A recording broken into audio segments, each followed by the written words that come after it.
Сәлеметсіздер ме, құрметті қазақша тару YouTube каналының көрермендері. Бүгін сіздердің назарларыңызға, яғни егіздер жұлдыз белгісінде туылған жандардың 2024 жылға арналған жорамалын 2024 жылдың қаңтар айына арналған жорамалын ұсынамын.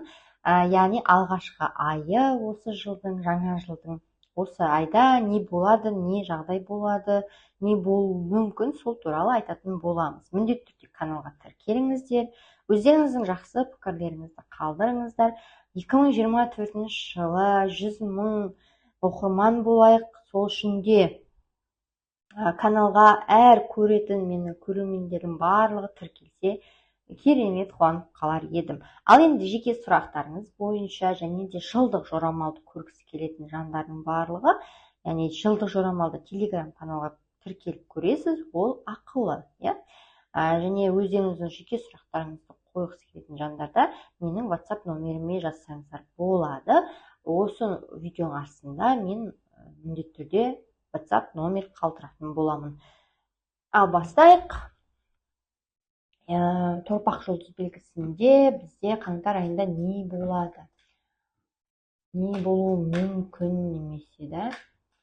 Әдеттегідей 5 карта емес, осы жолы мен 6 карта шығарамын. Ол жаңа жылдың құрметіне. Сыйлық. Ал бастайық. Бірінші карта. Екінші карта. Үшінші карта.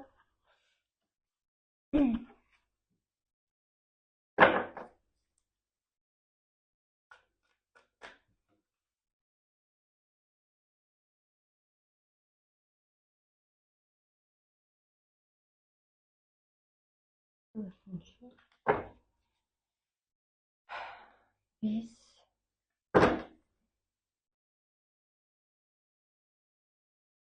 6. Ал енді 6 карта шықты. Осы 6 картаны не істейміз? Ашамыз бірден-теп. Бірінші карта. Егіздер жұлдыз белгісіндегі жандар, сіздерде жыл, как сізді, сізге таңдау береді, иә? Ол таңдауды қаншалық деңгейде дұрыс жасайсыз? Жасайсыз ба, жасамайсыз ба? Жалпы, қандай таңдау жасайсыз? Сол туралы көреді, тексереді, сынайды, иә? Мысалға, адамда болады, қызығушылықтар болады, сезімге берілу деген болады. Сол кезде сіз не шешім қабылдайсыз? Соған байланысты. Әрине, бұл оңай емес, жалпы карта жаман емес. Картаны мен жаман деп айта алмаймын, хоть таңдау тұрғанымен, сіздің алдыңызда. Дегенмен де сіз сезімге ерік бересіз. Біріншіден, ол әрине сізге кейін сұрауы болады, және сіз дайынсыз ба сол мәселе бойынша жауап беруге. Жауап беруге егер дайын болсаңыз, бұнда, пожалуйста, сезіміңізді таңдай береміз. Но, если кейін жоқ, мен қиналамын, олай болмау керек дейтін болсаңыз, қанша қиын болса да, жаңағыдай ақылыңыздың таңдауын жасаңыз. Яғни, бұл жерде жүрек пен бастың таңдауы тұрады. Сондықтан да жаман дүниелерге жақын болмаңыз, немесе өзіңіз кейін өкініп қалатын дүниелерге жақын болмаңыз. Сол таңдауды жасамаңыз, кейін қатты опық жейтін боласыз, яғни қиналатын боласыз. Біреулермен флиртовать етуге, көңіл көтеруге, көңіл көтерудің де түрлері болады, сондықтан да дұрыс көңіл көтеру болады, дұрыс көңіл көтермеу болады, яғни белгілі бір қателіктермен. Сондайлардан аулақ болыңыз. Және де қызметтік махаббаттан сақ болыңыз. Служебный роман дейді ғой. Содан сақ болыңыз, потому что кейін сізге ол екеселеніп, қиын болып, жағдай болып, маңдайыңызға тиеді. Былайынша жаман емес. Және ақша жұмсаған кезде де, мұқият болғаныңыз дұрыс. Мысалға, ақшаны керек емес жерлерге жұмсап қойыңыз мүмкін. Немесе ойланбай шешім қабылдап қойыңыз мүмкін. Уже ол дұрыс емес. Уже ол сізге не істейді? Кейін өкініп қаласыз, керек емес затты сатып аласыз, бірақ кейін ол мүлдем өкінесіз. Қанша ақша кетті, бірақ ол зат мүлдем жарамсыз деген сияқты. Солай, денсаулығыңыз жаман болмайды, жақсы болады. Ойламаған ақша шығарулар болуы мүмкін, иә. Бірақ сізде прям андай энергия прям мықты болып тұрады бұл айда, айдың басында әсіресе. Сосын өзіңізді барынша жаңағыдай контролировать етіңіз, иә, эмоцияңызды, тіпті тойлап, жаңағы ішімдік ішіп, өзіңіздің іс-әрекеттеріңізді бақылай алмай қалып жүрмеңіз. Вот сондай сияқты жағдайда болуы мүмкін. Вот. Келесі карта.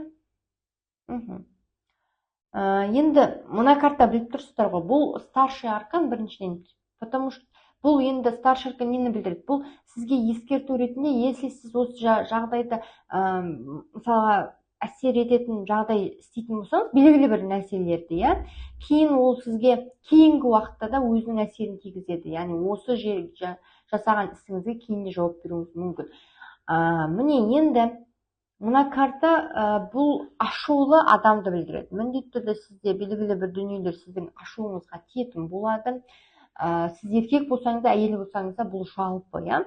Ашуыңызға тиеді, және ол дүниелерден сіз тіпті ашуыңызға тимейтін жағдай болмаса да, сіз өзіңізбен өзіңіз ашуланып, өзіңізбен өзіңіз агрессиялық мінез-құлық танытып, адамдарды тіпті ренжітіп қойып сияқты жағдайда болуыңыз мүмкін. Бұл енді қиындау жағдай, әрине. Бұл өте ақылы бар, иә, ақылды, но өте ашулы адамды білдіреді. Агрессивный. Ақшада да күтіп тұрған ақшаңыздан мысалға түспей қалуы мүмкін, кешігулер болуы мүмкін. Мүмкін содан ашуланасыз. Мүмкін белгілі бір жағдайлар сізді сондай бір стресске түсіреді, яғни күйзеліске түсіреді. Және тез өзгерістер болады өміріңізде, белгілі бір бағытта, мысалы жұмысқа қатысты болсын, кәсіпке қатысты болсын, немесе отбасыңыздағы белгілі бір қарым-қатынас болсын, иә. Если сіз еркекке қарап отыратын болсаңыз, бір адамға, иә, мысалы еркек, ол еркек сізбен бір ымыраға келуге мүлдем дайын емес. Ол еркек ымыраға келуге дайын емес, сізбен серіктес болуға дайын емес, сізге қосылуға дайын емес. Мысалы, сіз махаббатқа байланысты болсаңыз, ол адам онша емес адам. Вот, керек жоқ, если сондай болса, ол тіпті күйеуіңіз болса да, ол адам сізден уже алысқа кетіп тұр.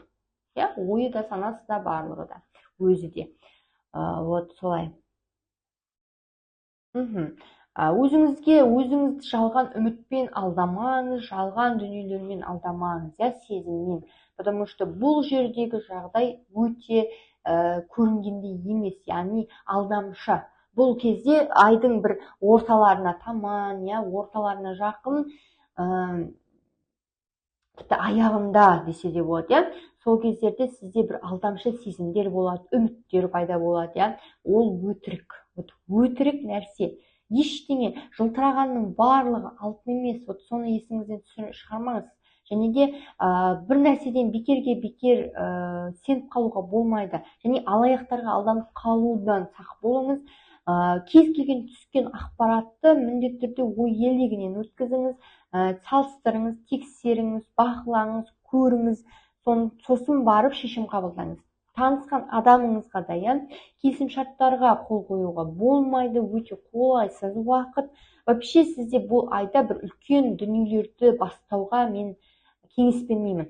Өте қолайсыз уақыт. Сіз сезімге ерік беріп қабылдауыңыз мүмкін шешімді, ал ол кейін өзіңізге сабақ ретінде келіп тиеді, иә? Вот. Солай, келесі карта. Банша бұл карта жаман емес, жақсы, адамның эмоциясы, айттым ғой, сізде бұл эмоцияға толы ай болады, әртүрлі көңіл күйде боласыз, яғни сіз көтеріңкі көңіл күй немесе резкі уақыт көңіл күйіңіз түсіп кетеді, бірде тез ашуланасыз, немесе тез күлімсіреп ойнап шыға келесіз, иә, вот сондай сияқты тұрақсыз көңіл күй болады сізде. Және соған сіз сондай көңіл күйде сіз шешім қабылдайтын болсаңыз, ол сізге ауыр болатын болады. Кейін оның зардабын шегесіз, иә? және қасыңызда жағдай сізді түсінетін адамдар бар, сізбен дос болатын адамдар бар, былайынша достарыңыз бар, иә. Бірақ енді 100% ол достарға сенуге бола ма, болмай ма, мен енді осы тұрғанда ештеңе айта алмаймын.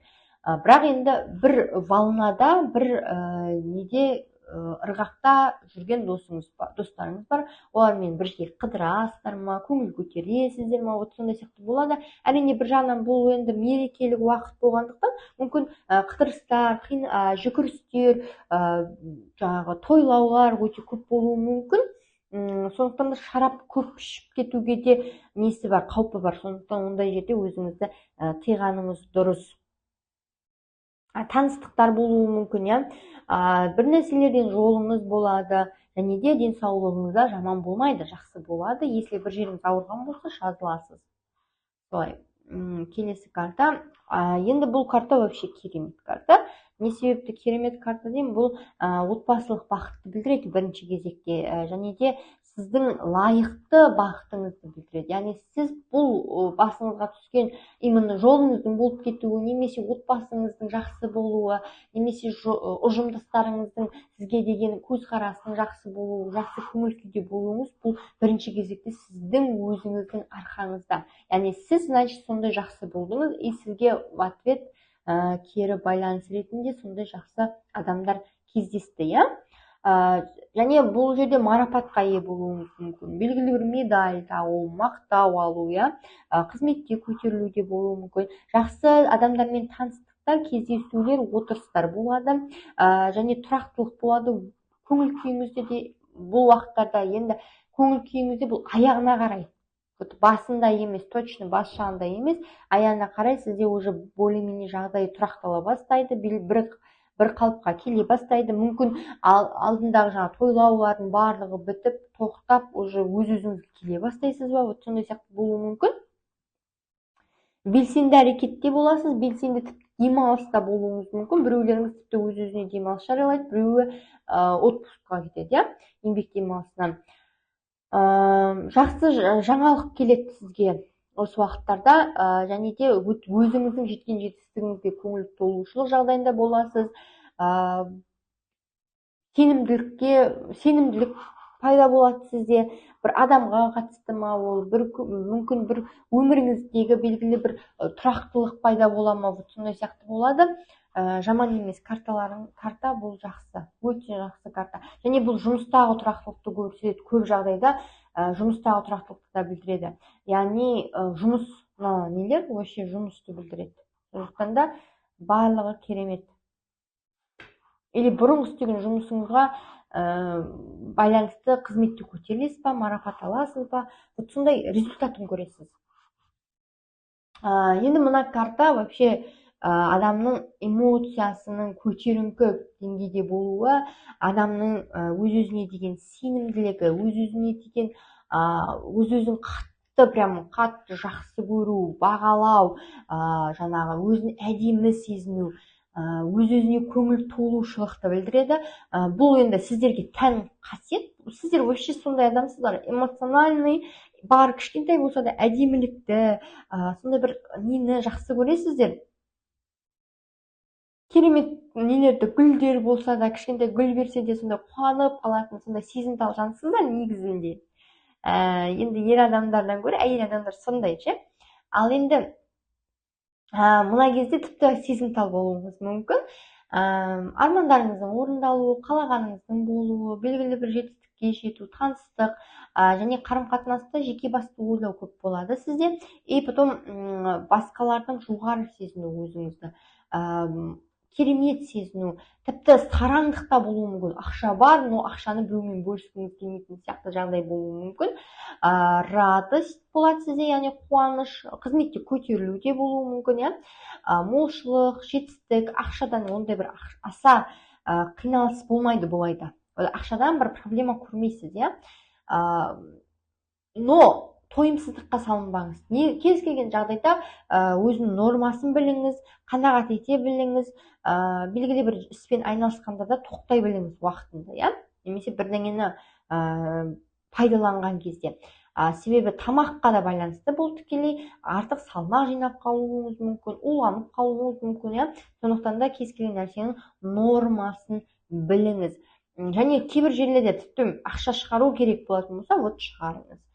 Рахат алу, керемет сезім, жақсы жаңалық. Сізге міндетті түрде бір жаңалық келеді, ол жаңалық жақсы болады, уайымдамаңыз. Барлығы жақсы, тек қана қатты ашулана берудің қажеті жоқ, және де сезіміңізге ерік бергенде де нормамен, иә, беріңіз ерікті. Потому что қазір ай жақсы болғанмен кейінгі ай не болатынын білмейсіз ғой. Қазір бір аз ғана уақыттағы рахат үшін өміріңіздің белгілі бір бөлігін құртып алмаңыз. Вот сізге айтатын. Немесе өміріңіздегі белгілі бір адамдарды жоғалтып алмаңыз. Солай. Барлығы жақсы былайынша. Жолыңыз болып тұр, барлығы жақсы болып тұр. Белгілі бір деңгейлерде, кейбір жерлерде ашулану болады, кейбір жерлерде жаңағы эмоциямен, қиялға беріліп, армандап жүретін жағдайлар болады. Но оның барлығы енді өзіңізге байланысты. Қаншалықты деңгейде сіз өз-өзіңізді сабырға келтіре аласыз, управлять ете аласыз, солай.